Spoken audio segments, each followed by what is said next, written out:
This episode is dedicated to Maysam Siraji and Alan Griffith for becoming our newest Southpaw supporters and helping to make this project possible. This is Sam. And this is Southpaw.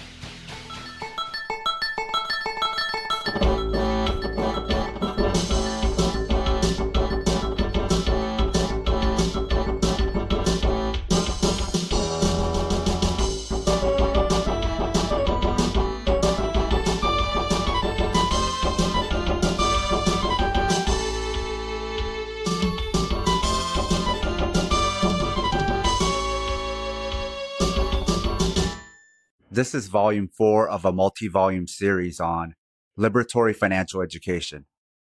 This series took a lot of time and effort, so if you like it, please support us on Patreon. You can find the transcript for this episode there as well. If you want to make a one-time donation, you can do so on Ko-Fi. Financial Education, How the Sausage is Made, Volume 4. Ladies and gentlemen, the world television champion, the American Dream, Dusty Rhodes. Dusty, welcome. I am the cold-blooded sausage maker. Cold-blooded sausage maker. Cold-blooded sausage maker. I am the cold-blooded sausage maker. Cold-blooded sausage maker. Cold-blooded sausage maker. This is going to cease to exist. It's going to stop now. I don't play no game. And I don't take no prisoners. Brandon writes, Dear Sam, my main question would be that I don't know anything about investing, or the history of how it's evolved. So even just a basic explanation to then jump off from would be good. Also, how would we invest for retirement in a perfect world, cause I have no idea what that looks like, pensions or something? Dear Brandon, how would we invest for retirement in a perfect world? You wouldn't need to invest in a perfect world, because housing would be alright and money wouldn't exist. As far as the history of investing, it all started with colonialism. In 1602, the Dutch East India Company became the first public stock. Capitalism is really a modern version of colonialism and slavery. So yes, you can make a direct link between the harms of colonialism and slavery with capitalism. Capitalism is the end product. To not connect capitalism with colonialism and slavery is disingenuous, or if nothing else, dangerously ignorant. Prior to even the first public stock, the capital for capitalism was being accumulated through colonialism and slavery. Old money is money from colonialism, feudalism, or slavery. Usually all three. New money means the kids of people who made their money the old ways. The Dutch East India Company was one of the most ruthless and successful colonizers. This is why there is Dutch influence and settlers throughout the global south. Even the name of my home country, Korea, was an invented word by the Dutch East India Company. The history of investing parallels the history of the U.S. military. BIPOC were first drafted, then later manipulated into enlisting in their own exploitation. This goes back to the racialized poor being shut out of the system. The military was one of the only ways Black people could go to college or buy a home. Similarly, investments and the ability to trade equities became a way for exploited workers and people of color to invest in their own exploitation. That means part of the money that these exploiters pay to you recirculates back to them. Really, all of it recirculates back to the big companies, because when you live check to check, it means all your money is being spent. If you no longer have that money, who has it? The owner class. What is a company town when you live in a company world? But if you try to remove yourself from the system will penalize you. Capitalist supremacy is absolute, so you are forced to play. If you have money to invest, but you don't, you will be punished. Defeating capitalism doesn't mean not playing this part of the game. Otherwise, we lose outright. We have to play the parts we have to play. Even as revolutionaries, we have to play along, or we won't survive long enough to revolt. Minimize what you can, maximize what you can maximize. Then fight with strikes, unions, organizing tenants, protests, organizing for the unhoused, mutual aid, and local politics. Fight anti-worker and anti-poor narratives. Protest war. Protest the U.S. military-industrial complex. There are too many causes to list where you are needed. You are not going to cause a revolution through personal finance. No one has ever said that, but unconsciously, some of you weren't sure about it. So let me tell you, that ain't it. That's not a collective movement. That is the idea of voting with your dollar.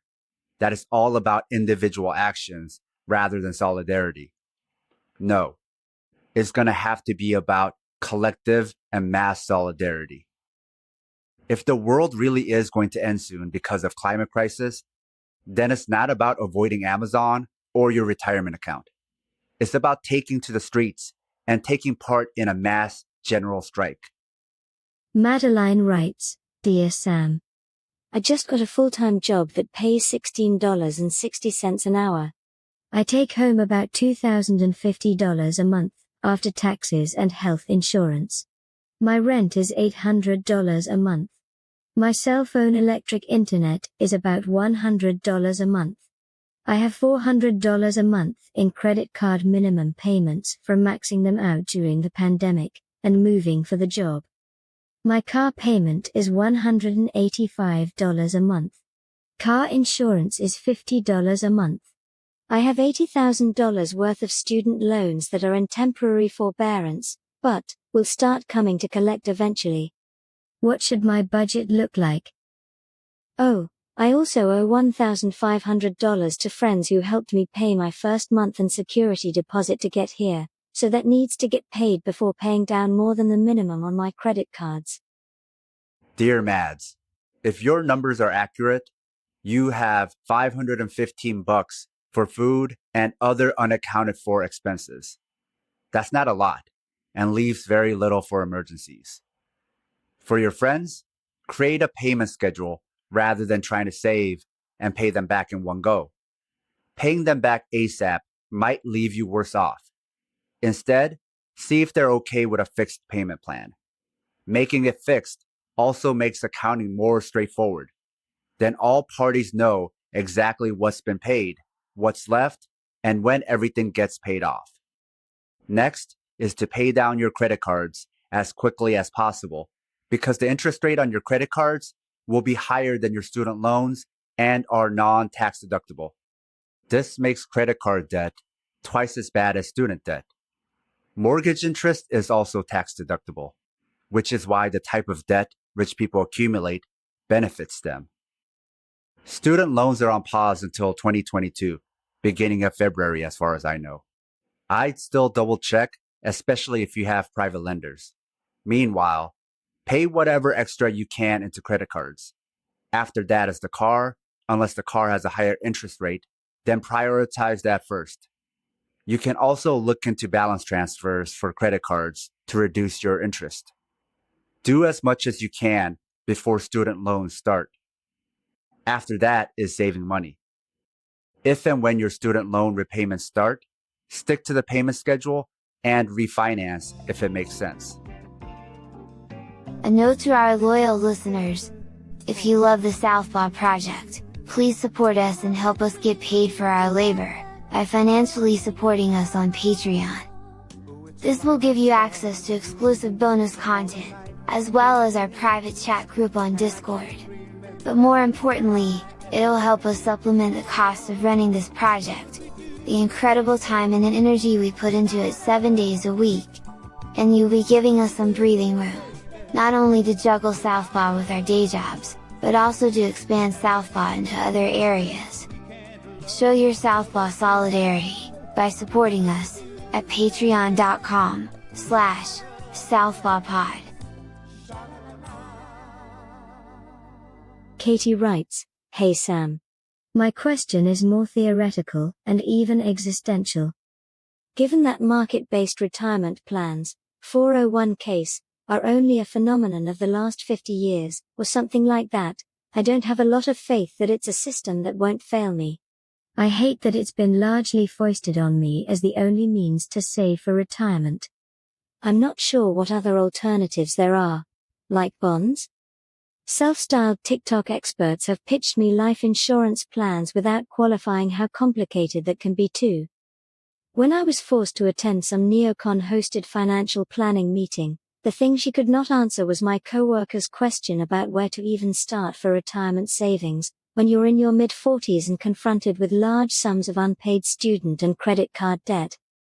Hi, Katie. Can retirement accounts fail? Yes. But what does that mean?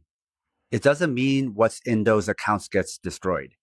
It means the tax savings you had either become non-existent or grandfathered. The latter we've seen with many pensions. These accounts are not products themselves. They're just accounts that promise to follow the IRS tax rules that they're named after. If the IRS abolishes that rule, you either have to pay back the tax savings you previously had, or you will be fined, but no one after you can get the same product. So alternatives are anything outside of these IRS tax sheltered plans. But that doesn't necessarily mean different financial products. You can own a bond or a stock in your retirement account or outside of it. Being in or out of a particular account does not make them any safer. It just changes how they're taxed. Similar alternatives would be annuities. But can companies providing you the annuities fail?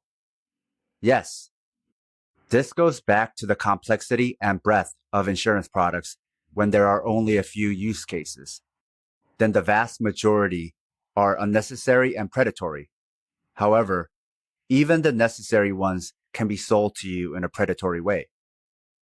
Capitalism is not socialism. It offers no basic protections or human rights. Since the risk of financial products are the same in or out of a retirement account, the advantage to the retirement account is the tax savings.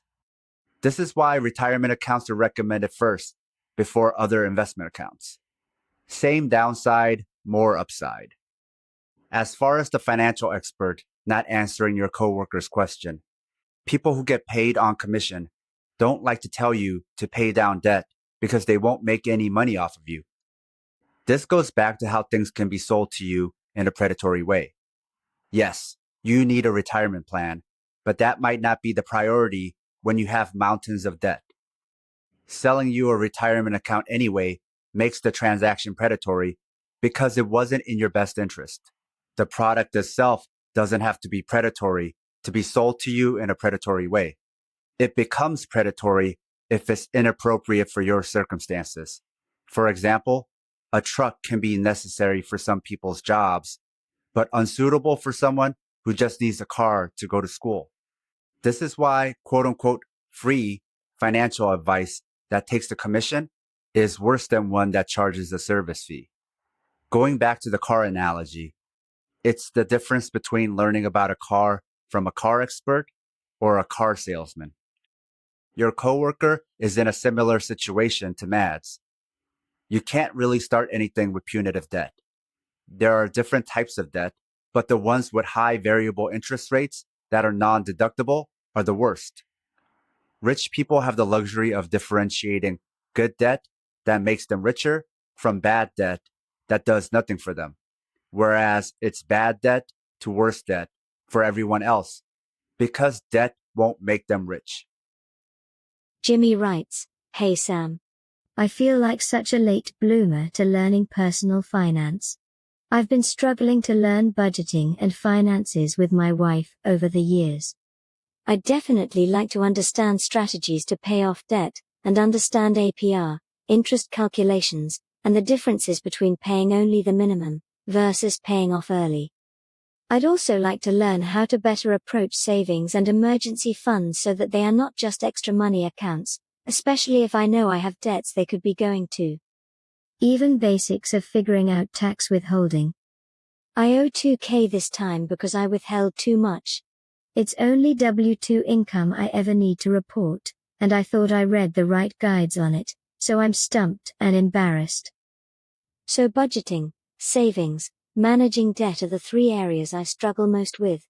I'd love to learn more about investing but have no idea where to start, and how to fit that into budgeting and savings. Even just understanding what and how to use the 401k my work offers me. Hi, Jimmy.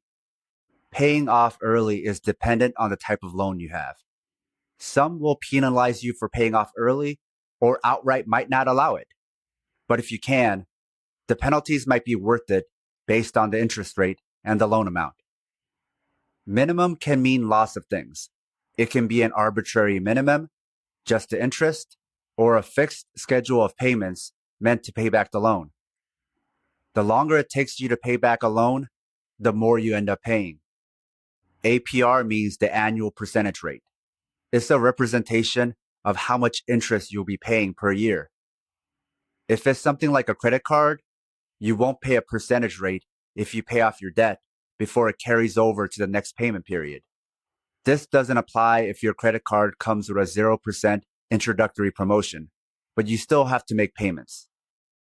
Why they offer 0% interest is in hopes that you'll only make minimum payments until you've racked up a large principal before the interest starts.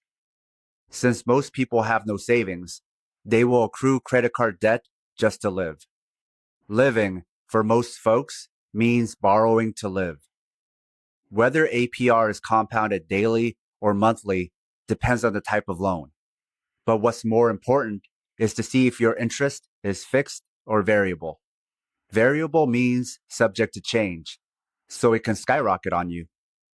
As far as your tax question, you're talking about allowances. You qualify for allowances, but that doesn't mean you have to max them out. The more allowances you take, the less you pay in taxes every paycheck. Fewer allowances means paying more taxes every paycheck. Either way, you can't overpay or underpay because it'll all even out when you do your taxes. The question is, would you rather pay your taxes in a fixed schedule or as one lump sum when you do your taxes? For some people, the lump sum really messes up their budget, especially if they're not prepared for it. This relates to Dave's question about self-employment tax. This is why, to avoid a big tax bill, many people won't max out their allowances. Paying something in installments is easier on the budget than paying it all at once. It also makes budgeting long-term more predictable. A tax refund is literally what it means: getting a refund for what you temporarily overpaid. The refund makes you even. Not maximizing your allowances might mean you overpay every paycheck, which is how you get a refund. Is a refund always better? It depends on whether you need the money now or later. But that has to be a conscious decision rather than an unintentional one. For example, suppose Jimmy had known he would get a big tax bill because he was keeping more of his paycheck. In that case, he could have set money aside for the tax bill while also using that extra money to pay off other debts, prioritizing predatory debts first. In a best case scenario, he could have earned interest on that money before paying his tax bill. However, all that takes foresight, which is tricky with taxes. Through experience, working people figure out the right number of allowances to take to balance their tax bill with their paycheck. Once predatory loans are gone, along with your tax liability, start putting money away into your retirement. Try to maximize matching contributions for your 401k if your company offers it. Paul writes, Dear Sam, I have several questions. How useful is a 401k compared to a Roth or traditional IRA? How much should I be putting in, realistically, if I want a decent retirement? What's the biggest money trap people fall into? What is the best tax-saving method that's underused? Dear Paul, let's take this one at a time. If you can get retirement from your work, that's better than an individual retirement account. An individual retirement is more of a supplemental rather than a primary if you have the option to do both. Many end up with a traditional IRA when they roll over their 401k from a previous employer. Someone presenting an individual retirement as being better than a 401k goes back to my previous explanation about commission-based advisors. They make nothing from you if you contribute to your 401k, but if you open an IRA with them, the more you contribute, the more they will make. Not only can you put more away into a 401k, your company might also offer company matching. But even if they don't, you not only get tax advantages, but the money you put into your 401k reduces your taxable income. Lower taxable income means you pay less in taxes. This is why there are limits to how much you can put away into retirement accounts, because rich people will use it to avoid paying any taxes. This is also why rich people might have multiple different types of retirement accounts. Not because they need so many or a retirement account at all, but just to max out each one to avoid paying taxes. As far as Roth versus traditional, it depends on whether you need tax savings or not. First off, not everyone can qualify for a Roth. It's based on income. Secondly, whatever you put into a traditional retirement will either fatten your refund or reduce the taxes you owe. A Roth will do neither. What a Roth IRA does do is give you more flexibility in withdrawing money before retirement age. The other advantage to a Roth IRA is that you won't pay taxes on withdrawals when you reach retirement age. In a traditional IRA, you get immediate tax savings, but not when you withdraw. However, that's not necessarily disadvantageous because you will likely be in a low tax bracket if you're retired. Roth is ideal for someone poor who retires rich. It's the American dream. You won't need tax deductions because you're in a low tax bracket when you're poor, but when you retire rich, you'll need those tax savings. This is why Roth IRAs are pushed in a predatory way to young people who are most susceptible to American dream mythos. The pitch is, when you're rich, do you want to be paying half your hard-earned money to Uncle Sam? Traditional retirements assume you will be in your highest tax bracket while you're working and your lowest when you're retired. How much should you be putting away for a fat retirement? The more you can put away, the bigger it will be. Sounds simple enough. But if you're starting retirement savings later in life, that's when people start putting away as much as they can to catch up. This is also why the IRS allows for bigger contributions after 50. As previously mentioned, this is where rich people have another advantage. They can create business entities and start putting away large amounts, reducing their annual income, putting them in a lower tax bracket, and hiding the bulk of their wealth from taxes. This is why billionaires will actually tell you they pay less in taxes than their secretaries.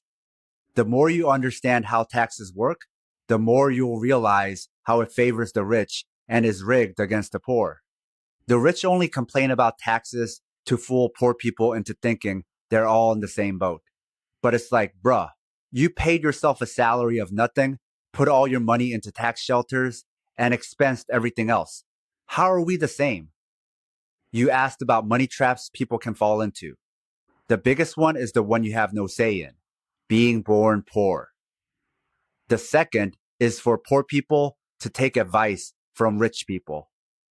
If you do what they do without being rich, you'll become even poorer and make that rich grifter even richer by buying all their books and programs. If you have all the money in the world, maybe your only constraint is mindset. If you're poor, your constraint isn't mindset, it's being broke. If you're black, you're constrained by white supremacy, not your mindset. You're not imagining bigotry.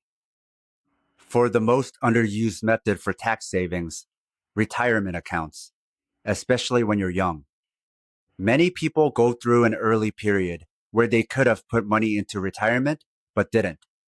Perhaps it's a young person with few personal expenses, still living at home or with roommates. Later, they'll get into a period where all the bills are catching up and they can't afford to put money away. In your financial life, you may go through several peaks and valleys. If you never utilize this early period, you may have to play catch up from scratch.